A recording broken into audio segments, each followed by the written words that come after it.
So, I've really been looking forward to playing this game. Since before I even posted my first YouTube video, I've been looking forward to it, since I first laid eyes on its stark machine-printed walls, that alluring and cold matte neoprene armor. And in February of 2025, I loaded into my first match of Marathon. And as I ran through the puddles of Dire Marsh, trying to get a sniper position on algae ponds, or crept through the fungal growths in the darkness of the data wall, or stood with bated breath during an extract countdown at quarantine, a question kept coming up in my mind.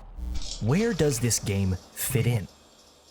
In order to answer that question, we need to be more than eager or excited for the game. We need to understand it. Its structure, its gameplay, but more importantly, its feel. So, what is Marathon? Let's run through what a match looks like right now, a straight overview, every detail of which I'll elaborate on later. You pick a runner. As of now, Glitch, Locust, Void, or Blackbird. Yes, a named runner, each which represents a different archetype or playstyle. We'll come back to them in detail in a bit, but to get the idea out there fast, yes, it has named heroes, if you will, and no, I would not call this game a hero shooter at all. You load up your kit, backpack, weapons, shields. There's a primary and secondary slot, ammunition, heals, both health and shield charges. This game has a straight up health bar and straight up shield bar. You bring any consumables, explosives, heals, ammo packs, deployable shields. You choose a mission or contract for one of the organizations, Mida, Traxxas, Sekaguchi, CyberAcme, whichever path you're focused on at that time. You see which items you might need for your upgrade tree, and you load in to one of the maps, Dire Marsh or Perimeter. The match is 25 minutes. You spawn at the periphery of a POI, of which there are maybe 6 to 7 per map. Every match will have several other squads, duos, or solos, 18 players per map. You run through, completing your contracts, maybe a run objective, a dropship mission, hitting a high-tier loot location or an incursion, fighting UESC security everywhere along the way. You collect loose items, open some crates, loot some kills, and eventually you make your way to an extract point. You hit the startup, the alarm sounds. Yep, that's what this is, by the way. It's exactly what it looks and sounds like in-game. And, with luck on your side, you survive that 30-second warm-up, slide in, and you're out. This is the in-match gameplay at its core. An extraction shooter as you've ever seen it, in its simplest terms. And let me tell you, as much as I had butterflies with boots on the ground inside Bungie's new game for the first time, my initial impressions were, yeah, the world is beautiful, the game feels crisp, sharp, the guns feel great, the movement is clean. Everything is intuitive, but almost too much so. Was this really all there was to it? That's how I felt, at least until we got into PvP. See, Marathon is, and I cannot stress this enough, a PvP game. And not in the way that Tarkov is a PvP game, no. Marathon without PvP was, for me, kind of like playing a Halo campaign on easy. The UESC security do provide a threat. Now, don't get me wrong, I definitely died to them, especially as a solo, which we'll come back to. And while I was playing on these mostly dead playtest servers, there were certainly things to do to fill my 25 minutes in-game. But when we loaded up for collective PvP matches, when the match was filled, the game completely changed. Now, at my core, I'm a PvP player, I always have been, and while I am excited by the prospect of the complexity shown in the recent ARG being brought into Marathon itself, PvP is what I know. In the same way that a PvE Destiny raid player might feel a little bit in over their head never having played an extraction shooter, when we get into the cryptography or command line parts of ARG stuff, I usually just take a step back and let the pros get to work, because I've always found this stuff super cool, but opaque. Which is why something like Boot.dev has been perfect for someone like me, and they are the sponsor of today's video. I've talked about them before, they're pretty great, and you can use my code to get 25% off a year on their site right now. So what is it? Essentially, Boot.dev is a game, an RPG that teaches you programming skills, Python and Go, JavaScript, SQL, and much more, and Linux, which is the one that I've been digging into. The philosophy behind Boot.dev is that to learn programming, you have to program yourself, and that's what you'll do, learn real-time problem solving for figuring things out on your own. And as someone who is an utter beginner to any of this kind of stuff, let me tell you, the way that gamification rewards you for writing your own code successfully is super, super rewarding. Now, if you're someone like me who just wants to get better at these skills in a world where they're increasingly applicable, go for it. But Boot.dev is designed as a full course to set you up for a programming career, and they they believe in the value that they provide here because you can just go and try out their courses for free right now. So when you do want to sign up, use my code in the description or pinned comment for 25% off your entire first year on the site. Again, I've used it and I would and have legitimately suggested this service to anyone interested in starting their journey learning backend development. So follow that link, check it out, and thank you again to Boot.dev for supporting the channel today.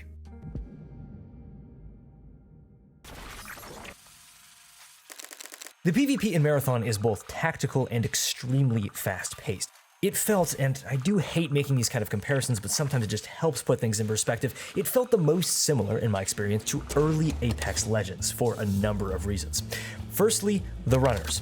There are 4 that we played: Agile, Stealth, Soldier, and Vigilante. These were their development codenames. They're actually called Glitch, Void, Locust, and Blackbird, but everyone in the playtest, including the Bungie devs by the way, would always call them by their use names, so that's kind of what they are to me.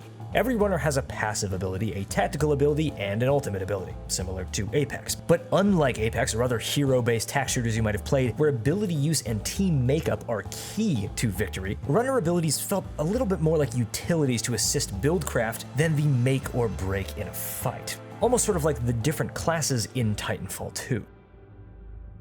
The PvP loop with 3-man teams was the most fun that I had during my play session, by the way, and this is where I compare the game most to Apex Legends. The time to kill is very similar, that classic Bungie slow-ish TTK, with the ability to drop someone very fast with well-placed shots. The armor system is also similar to Apex Legends, 1 tick of armor by default and up to 4, with higher tier heals giving you back more shields or health upon use. Damage output in this game is tied to the base gun, period. It isn't affected by ammunition or attachments. A base weapon's damage is always the same, so even a player with purple shields can still get one-tapped with a well-placed sniper or railgun headshot. But what really added to that Battle Royale-like pacing, and it's difficult to not understate how important this is, you cannot be fully eliminated in this game unless your entire team is eliminated. Like in many games, you can be rezzed when you've been downed, but you can also be rezzed when you're fully dead, regardless of how long it's been. Your teammate goes right up to your bag, whoosh, you're right back in the game.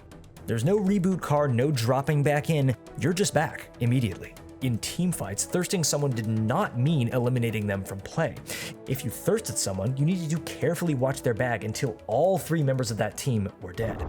What this meant was incredibly intense PvP. Leaving someone alive when they were down meant that they could watch angles and give callouts, but full killing them meant that you could potentially lose track of their team and end up facing 2 full health enemies when you least expected it. This also comes in part because of the rather symmetrical PvP. Again, a player can at maximum have 4 ticks of shield and a full health bar. There's no gear in this game, nor special ammunition, which does more damage or penetration. That means fights come down to team play, technical skill, intelligent movement, item, and ability usage in that order of importance. And a player with no shields and a pistol can drop a fully kitted player if they play their cards right. I'm going on such a PvP tangent here because it's what the mode ultimately revolves around. It's that constant threat that the rest of the loop steers you towards. But it's not the majority of your time in-game. It's in everything else, and what brings you to PvP, that the game begins to really open up in possibility. Essentially, these are all things the player will likely interact with during gameplay, regardless of what missions they've chosen, regardless of where they spawn, all of which steer players one way or another during a given round and which change the shape of a map from a player's perspective. Run objectives, hot drops, incursions, keys, and final exfil. These are listed in the order of likelihood that a player will interact with them in a given round. Run objectives are a series of mini puzzles, every round of which you'll be given the first step when you spawn. First, you'll activate a terminal, which displays a number. There will then be several terminals around that POI, and upon locating the one displaying the same number as the first one, you'll be given a card. Take that card to another location where a dropship will come in guarded by UESC. Kill the guards, shoot a box off of the dropship, loop that box for a package, which then, upon extract, gives you a bunch of cash. Flare rooms. Drops. I actually don't remember what these are called. I just called them hot zones. These are a collection of 5 or so high-tier loot containers which can be found in sections of POIs marked with a red flare. It's the hot loot zones from Apex or any other given BR. You know the drill. In a given round, the likelihood that you end up trying to loot one of these is almost guaranteed. Incursions. These are small random POIs where a garrison of UESC, including mini-bosses, will drop in at some point during a match. This is marked by this giant square ship thing which floats in the sky. It's honestly one of my favorite visuals in the game. It looks really uncanny and cool. Basically, you kill all the guards that are there, and you collect a drop of very high-tier loot that's stashed underneath it. Keys. Now, keys are where that extraction shooter cold sweat really begins to pour. There are two types, locked boxes and locked rooms, both of which there are many on both maps. Keys for lock boxes can sometimes, but I don't think guaranteed from what I could tell, be found in the vicinity of the said locked box, somewhere in its given POI. The loot in locked boxes is middle to high tier loot, but they're relatively small. Locked rooms, of which there are many, including some that I never came across, are stacked with high tier loot. I was able to find in my 20 hours of playtime one locked room key, and on top of that, keys can only be used once. And this plays into an important note: permadeath. There is no secure container, pocket, what have you, in this game, period. All loot that you bring into the match or find while you're there is lost when you die, meaning if you find a key, you have to risk bringing it to the locked room in that round, or potentially risk extracting with it and then bringing it back in another round to try and use. Keys, because of their rarity and risk of loss, were one of the most intense catalysts for that I need to get out feeling in the game. Final exfil. Now, this is a feature that wasn't in the game when I played, but is an interesting one. When the timer hits 0, unlike in most extraction shooters, you don't just go MIA or die. Rather, all extracts on the map close and one single new one opens up, the final exfil. This exfil is open for 3 minutes, upon which anyone still left on the map can hop into it, even down to the last second for an instant extraction. Now, not having played a build with this in, I can't speak to it, but it sounds like both an interesting catalyst for very sweaty final moments, or some really ratty ones. That's all going to be up to how you choose to play, and whoever happens to be playing against you. Choice is really what defines an extraction shooter at the end of the day, and what role choice played was something about Marathon that I was very eager to experience for myself. As I've stated, this is at its core a player versus player game, so much so that when we ran PvP matches, my team rarely completed a run objective, an incursion, or even a contract. We would get into a fight, that fight would string into another, and we'd be either facing the menu screen or so much loot that we were dropping the kits we brought in to bring better ones out. But in between those fights, there was always that little reminder. Oh yeah, I need those flowers to upgrade my Cyber Acme skill tree, or I need to kill one more UESC with a sniper rifle for my contract. Which then, of course, will bring you to another part of the map. As you can see, these branching paths sort of become endless, especially when you consider that not everything is what it seems on the surface. So this is where my experience is mostly by proxy of those who have played the game more than I. There is a lot that I didn't see. In snooping around some of the menu screens in-game, I saw achievements such as located the prime artifact inside the fortified UESC bunker on Dire Marsh. That's not verbatim, but something along those lines, as well as an achievement for killing 10 compilers. Alien intervention is 100% part of this game, and the fact that an achievement specifically mentioning Svet compilers is present was the second confirmation of this that I got. The first was the anomaly. It's this bizarre area on Dire Marsh that I would usually just kind of avoid. It caused structures and vehicles to float and warped the air into sort of a strange shimmering rainbow. I was told that this was the result of alien interaction with the colony. It's fine if you don't know the OG Marathon lore, but TLDR, the Four and Svet are a race of alien slavers and their enslaved cyborg creations, respectively, that you fight all throughout the original trilogy. Long story short, they will be in this game to some degree. As for how, I can't really say more because I literally don't know. And then, of course, there's the Marathon. It's the third map, and not one that I had the opportunity to play, but from what I have heard, it's completely different. Extremely high risk, high reward, filled with things you won't find on Dire Marsh or Perimeter, puzzles and secrets. If I were going to go look for some Four or Svet, that is where I'd start. Even in the first two maps though, everywhere there's this evidence of this sort of persistent tonal dichotomy. Everything is sort of too perfect, as if the Tau Ceti 4 colonists were raptured out of existence, leaving their neoprene plastic printed lives still under shrink wrap, slowly overtaken by alien wilderness. Dire Marsh, the map that you'll see in the trailers, is largely covered by new caloric structures and technology, an agritech company growing all sorts of artificial who knows what, while Perimeter, the second map, is covered by excavation tech. There's no footage of this map right now, but it's defined by these two immense digging machines on either side of a giant structure called the Data Wall that splits the entire map in half. Perimeter was very work in progress when I played pre-alpha. It had no lighting or art pass. I have seen what it looks like now, and I think that it's going to be my favorite map visually. On both maps, the structures that you enter at first glance are machine manufactured, perfect, largely untouched, and once you begin to explore their doorways, stairwells, and corridors, you'll find secret passageways everywhere. Access ramps, elevator shafts, ladders, vents. Perimeter in particular had this entire labyrinth of tunnels that runs through the center of the map underneath the data wall. Overall, that was this feeling that I got and I hope to continue to get from Marathon, this sense of infiltration, of special operations, like sneaking through a corporate headquarters office while the employees are still inside. This is actually, by the way, what reminded me the most of the original Marathon games, the incredibly tight, complex, and labyrinthian map design. On both Marsh and Perimeter, I'd wager that there's as much space to explore inside or underneath structures as there is above them, and every time I found a new area, there was this great visceral feeling of wrongness, like I knew I was somewhere I didn't belong. So, speaking of belonging, where does Marathon fit in? Game director Joe Ziegler said at one point in a call that Bungie's intention with Marathon was to bring the extraction shooter into the mainstream, in the way that they did with FPS looter-shooter role-playing MMO mechanics over a decade ago, and multiplayer FPS gaming on console a decade before that. And in every part of Marathon's design, you can feel that intention. This is supposed to feel intuitive, to make sense at face value, to feel good to play. But what is it? Casual, hardcore, mainstream, niche? That's the thing. This is really the first extraction shooter, and I mean this very honestly, that feels like it has really begun to take the genre and turn it into a game mode. One can pick up and play like they could Battle Royale or attack shooter. It's approachable, simple, easy to understand, but it also seeks to be serving the potential for something deeper to those who really want to put their heads down.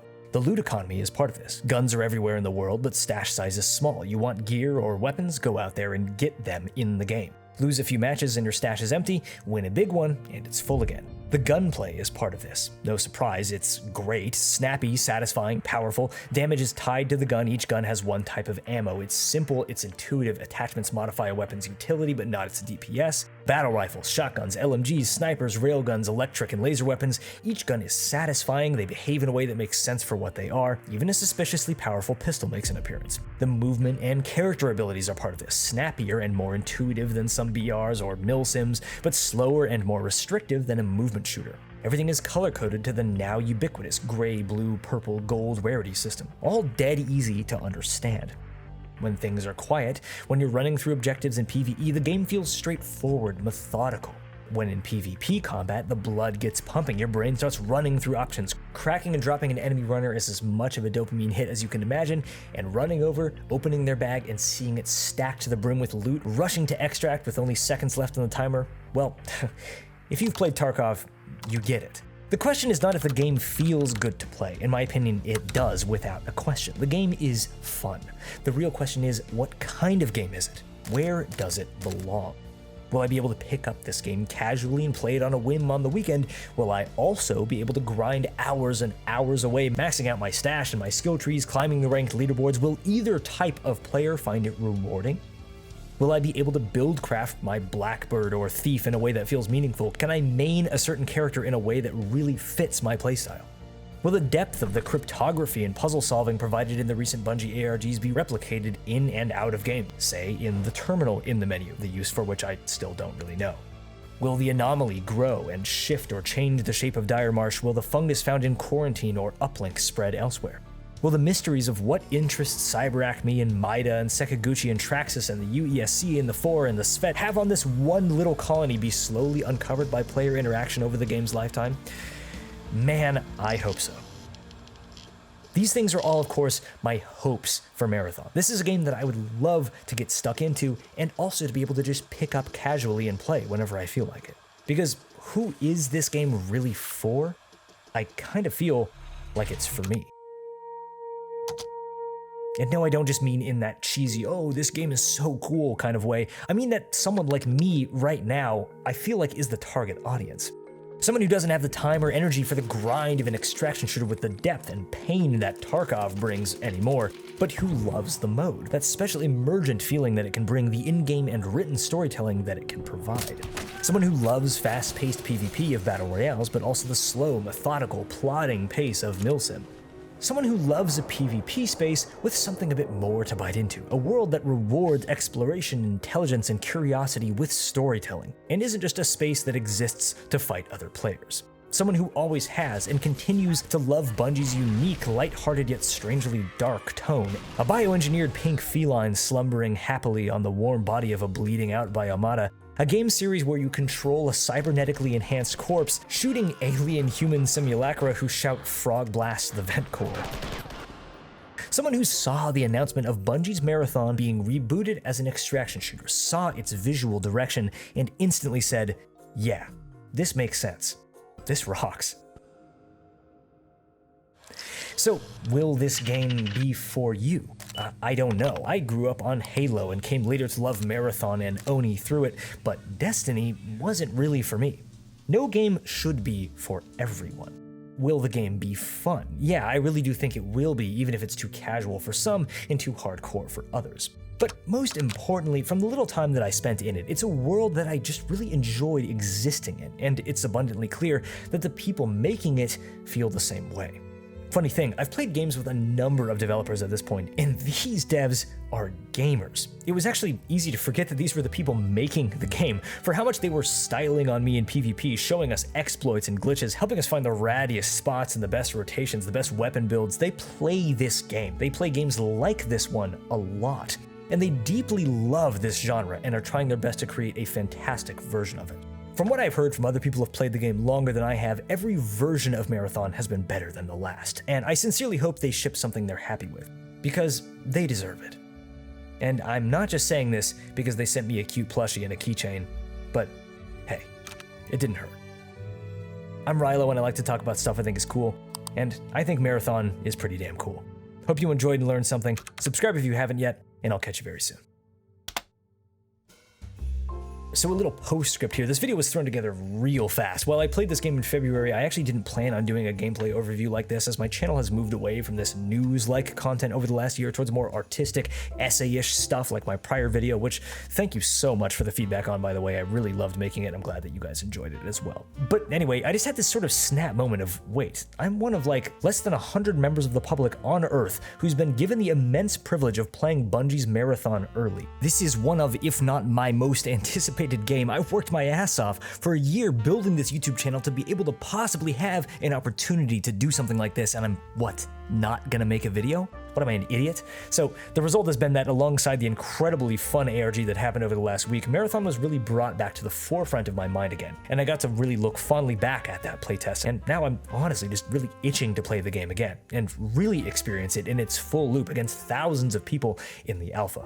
There's already so much that I wasn't able to talk about in this video. The immense amount of the classic Marathon lore callbacks, the AIs, like who was talking in that reveal trailer, the POIs that I really liked fighting for, algae ponds, my favorite weapons, the bully SMG and the volley rifle, I will steal yours in game. And again, there's a lot of stuff, essentially everything to do with art, that I will be saving for an entire video dedicated to Marathon's graphic realism art style coming sometime in May. So keep an eye out for it and subscribe so you don't miss it if you're interested. I wouldn't have been given the opportunity to do these things without all of you out there showing up and supporting my videos over the last year. So seriously, thank you. And I will see you on Tau Ceti. Cheers.